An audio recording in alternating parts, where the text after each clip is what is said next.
Una señal del cielo.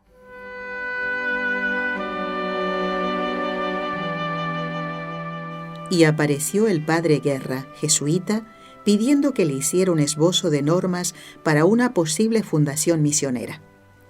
Aunque sintiéndose sin capacidad para eso, obedeció la orden de la superiora y, haciendo lo mejor que pudo, lo entregó. Al ver el escrito, le pidió que fuese allí un tiempo para orientar los primeros pasos de las candidatas. Ella no aceptó, diciendo que iba al Carmelo. A principios de mayo recibió el bálsamo de la visita del señor obispo de Gursa, quien la animó a proseguir, y el 12 de mayo habló con el señor obispo de Porto, confesándole su decisión de entrar en el Carmelo y cuanto antes. El señor obispo, con quien había hablado el padre Guerra, le dijo que bien podía ir un tiempo al nuevo instituto, porque el permiso no tenía fecha, y después iría al Carmelo. Pero la pastorcita permaneció firme y no cedió a esta instancia. La fila de visitas continuó y aumentó cuando la madre provincial regresó de Roma, donde había la sospecha de que la hermana Dolores allí había ido de incógnito. Interrogada sobre eso, pidió que preguntasen a las hermanas si se habían dado cuenta de su falta. Comenzó a saberse que ella quería ir al Carmelo y aparecieron invitaciones para entrar en otras órdenes contemplativas.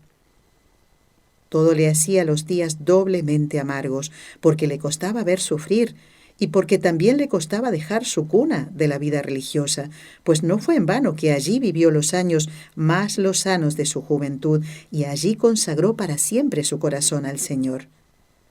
Se solicitó también la fuerza de la palabra de algunos obispos que la visitaron. Veamos cómo ella lo describe.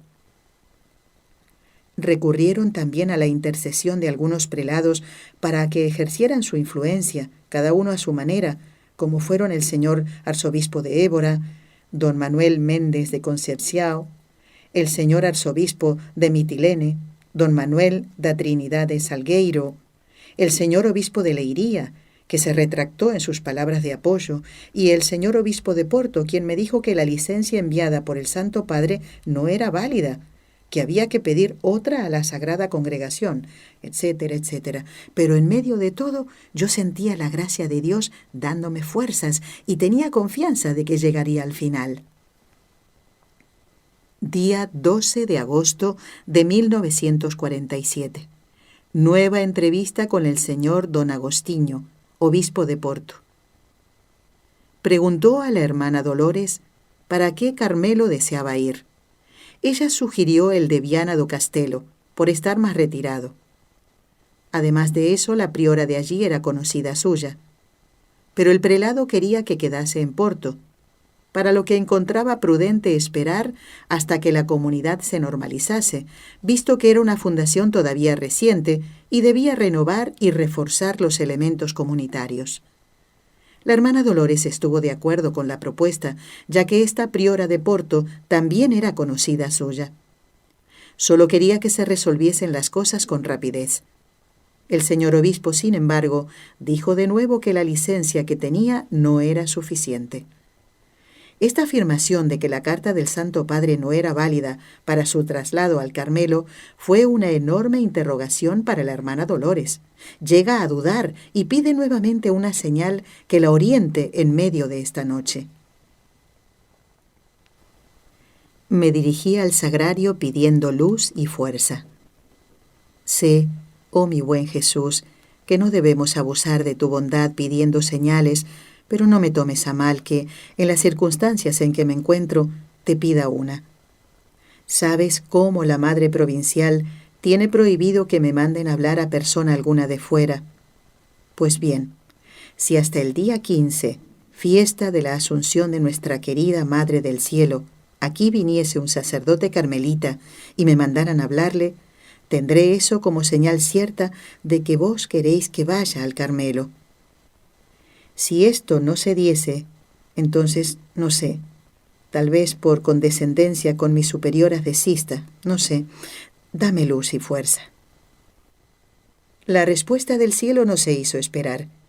Al día siguiente, 13 de agosto, a media mañana, llamaron a la hermana Dolores a la sala de visitas, donde estaba el padre Humberto María Pascuale, confesor del colegio, acompañado de 2 sacerdotes carmelitas, para hablarle.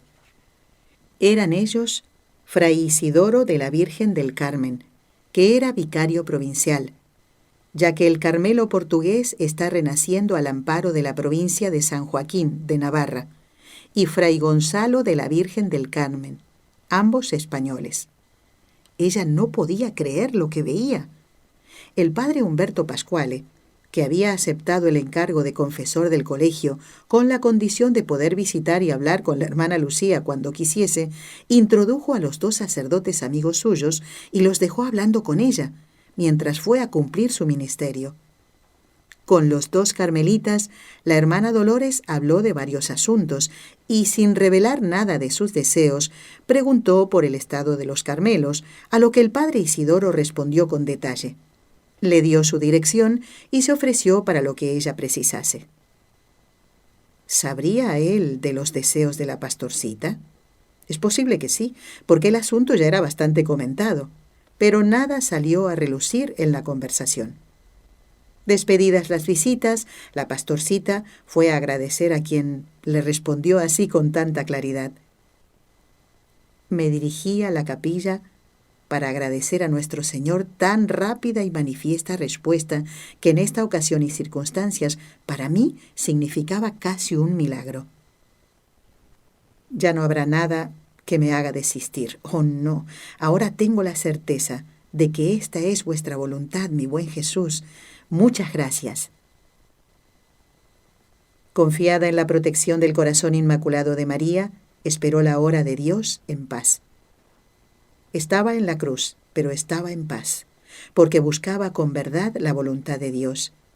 Y fue en este clima de paz cuando participó en el retiro anual comunitario del 30 de agosto al 8 de septiembre, durante el cual hizo por tercera vez su confesión general, acentuando la paz que le dejó en el corazón.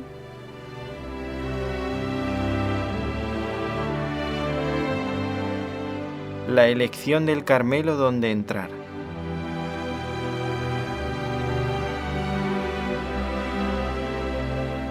Algunos días después recibió la visita de su gran amigo el señor obispo de Leiría, pero esta vez la dejó en un mar de lágrimas después del siguiente diálogo. Es preciso desistir de esas ideas de trasladarse para el Carmelo. Déjese estar donde está, que está bien. Al oír esto, las lágrimas corrieron por mis mejillas y respondí: ahora yo ya no puedo desistir. ¿Cómo no? ¿No le dijo Nuestra Señora que siguiese el camino que yo le indicase? Sí, mas ahora el Santo Padre aprueba que vaya, y creo que debo ir. Pues si no fuera, no piense en el Carmelo de Fátima, que yo allí no la admito. No importa, yo tampoco quisiera ir para allí. Quedaría muy expuesta, y el monasterio sería muy perturbado por mi causa. Prefiero ir para uno que quede más retirado. Después de esta visita quedó sumergida en un gran sufrimiento. Su corazón, acostumbrado ya a mucho sufrimiento, todavía no había conocido este. Tenía para con el señor obispo de Leiría una veneración filial, y por él se sentía amada y comprendida, encontrando siempre en él el consejo sabio y paternal para los rincones oscuros de su camino y un apoyo inigualable. En este día se sintió rechazada.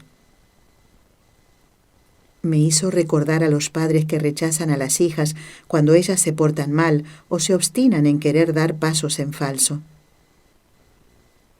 Me hizo llorar durante varios días y noches, pero también me hizo bien, porque me desprendió mucho de las criaturas. Es en el sagrario donde yo encuentro siempre consuelo. Oh, mi buen Jesús, todavía tenías reservada en el fondo del cáliz esta gota amarga para mí. Quiero por ti saborearla todo el amargor. Y confío, mientras con el salmista voy repitiendo: los justos clamaron, y el Señor los oyó, y los libró de todas sus tribulaciones. Cerca está el Señor de todos los que tienen el corazón afligido y de los humildes de espíritu. Él los salvará. Una semana más y fue llamada al Palacio Episcopal de Porto, acompañada de una madre. El señor obispo le preguntó si no había cambiado de ideas. Respondió que pensaba y deseaba lo mismo, y pidió licencia para tratar directamente con la priora del Carmelo para terminar con todo aquel sufrimiento para ella y para la comunidad. Nuevamente oyó que era preciso esperar la licencia de la Sagrada Congregación para los religiosos, por no ser suficiente la carta del Santo Padre. Esta respuesta la dejaba con muchos interrogantes, y viendo que este asunto se alargaba de manera interminable y a su vez el ambiente era cada vez más difícil, resolvió escribir de nuevo al Santo Padre, y esta vez fue por correo, pidiendo al capellán el favor de enviarle la carta, lo que él hizo con religioso sigilo.